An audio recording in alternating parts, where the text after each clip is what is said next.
నమస్తే, welcome to reflection news. నేను శర్మ. మన మోదీజీ విదేశీ పర్యటనలు చేస్తే విజయవంతం అయితే ఎంజాయ్ చేయడానికి పోడు, అక్కడ ఉన్న వాటిని కొనుక్కో రావడానికి పోడు మోదీజీ. కానీ ఆయన ఎక్కడికి వెళ్ళినా, ఎక్కడ పాదం పెట్టినా కూడా ఆ దేశంతో సత్సంబంధాలు కుదుర్చుకోవడానికి, ఒప్పందాలు చేసుకోవడానికి విశ్వగురువుగా వెళ్తూ ఉన్నాడు. ఇప్పుడు జకర్తాకు వెళ్ళినటువంటి మోదీకి అరుదైనటువంటి గౌరవం లభించింది. స్వయంగానే అధ్యక్షుడు తన ప్రోటోకాల్ను పక్కన పెట్టి ఎయిర్పోర్టుకు వచ్చి మన మోదీజీని స్వాగతం పలికాడు.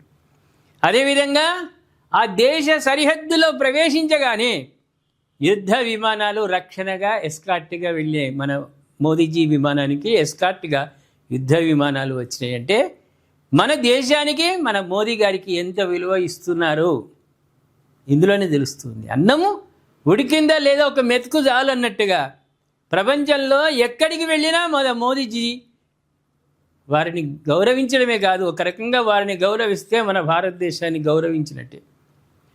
అంతన మహోన్నతమైనటువంటి స్వాగతాలు దొరుకుతూ ఉన్నాయి ప్రధాని మోదీకి.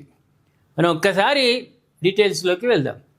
భారత ప్రధాని ప్రయాణిస్తున్న ప్రత్యేక విమానం ఇండోనేషియా గగనతలంలోకి ప్రవేశించిన వెంటనే ఆ దేశ వైమానిక దళానికి చెందిన యుద్ధ విమానాలు ఎస్కార్ట్గా వచ్చేసాయి. జకర్తా విమానాశ్రయంలో సాంప్రదాయ ఇండోనేషియా నృత్య ప్రదర్శనలతో మోదీకి ఆత్మీయ స్వాగతం లభించింది.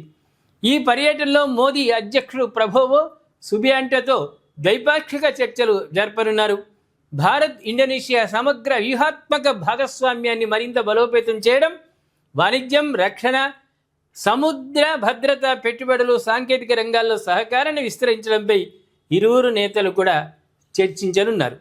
పర్యటనకు ముందు విడుదల చేసిన ప్రకటనలో 2018లో భారత్ ఇండోనేషియా సంబంధాలను సమగ్ర వ్యూహాత్మక భాగస్వామ్యంగా అభివృద్ధి చేశామని మోదీజీ గుర్తు చేసుకున్నారు. ఈ భాగస్వామ్యం తర్వాత తన తొలి ద్వైపాక్షిక పర్యటన ఇదేనని ఆయన పేర్కొన్నాడు. అలాగే ఏడాది గణతంత్ర దినోత్సవాన్ని ముఖ్య అతిథిగా హాజరైన ప్రభోవో పర్యటనకు కొనసాగింపుగాని ఈ భేటీ జరగబోతుందని మనకు తెలుస్తూ ఉంది. వారిని ఆహ్వానిస్తూ ఉన్నాడు గణతంత్ర దినోత్సవంకు. ఆయన ముఖ్య అతిథిగా హాజరైనటువంటిది. ఇప్పుడు మళ్ళీ ఆ పర్యటన ఆయన మన భారతదేశంలోకి వచ్చిండు గణతంత్ర దినోత్సవం రోజు. దానికి కొనసాగింపుగానే మన ప్రధాని అక్కడికి వెళ్ళిండు. అదేవిధంగా ఇటీవల కాలంలో ఇరు దేశాల మధ్య రక్షణ, సముద్ర భద్రతా రంగాల్లో సహకారం మరింత బలపడింది. బ్రహ్మోస్ క్షిపణుల విక్రయం, ఇండో పసిఫిక్ ప్రాంతాల్లో సముద్ర భద్రత, సైనిక శిక్షణ, రక్షణ పరిశ్రమల్లో భాగస్వామ్యం విస్తరిస్తోంది. 2025-26 ఆర్థిక సంవత్సరంలో భారత్ ఇండోనేషియా ద్వైపాక్షిక వాణిజ్యం $24.78 బిలియన్ చేరుకోగా 130కి పైగా భారత కంపెనీలు ఇండోనేషియాలో పెట్టుబడులు పెట్టాయి.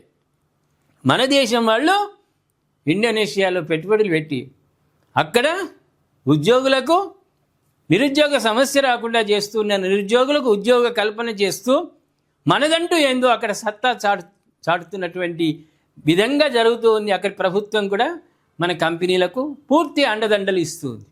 ఏమంటారు ప్రేక్షకులారా? మనము అభివృద్ధి చెందడమే కాకుండా ఇతర దేశాలను కూడా అభివృద్ధి చేసేటువంటి సత్తా ఒక్క భారతీయులకు మాత్రమే ఉంది. స్వార్థం చూసుకోకుండా, లాభాల వాట పట్టకుండా అక్కడ ఉన్నటువంటి సమస్యల పరిష్కారం కోసం, నిరుద్యోగ సమస్య పోవడానికి మన వాళ్ళు వేరే దేశాల్లో పెట్టుబడులు పెట్టి పెద్ద పెద్ద పరిశ్రమలు ఏర్పాటు చేస్తున్నారు. ఏమంటారు? ఇది గొప్పతనమే కదా. నరేంద్ర మోదీ గారిని స్వాగతం పలకడం మనం ఏ విధంగా అర్థం చేసుకోవచ్చు? జకర్తా ఇండోనేషియా భారత్ సంబంధాలు మరింత మెరుగు కావడానికి ఈ మోదీజీ పర్యటన దోహదకారిగా ఉంటుందా, ఉండదా? దయచేసి కామెంట్ రూపంలో తెలియజేయండి. సబ్స్క్రైబ్ చేసుకోండి, షేర్ చేయండి.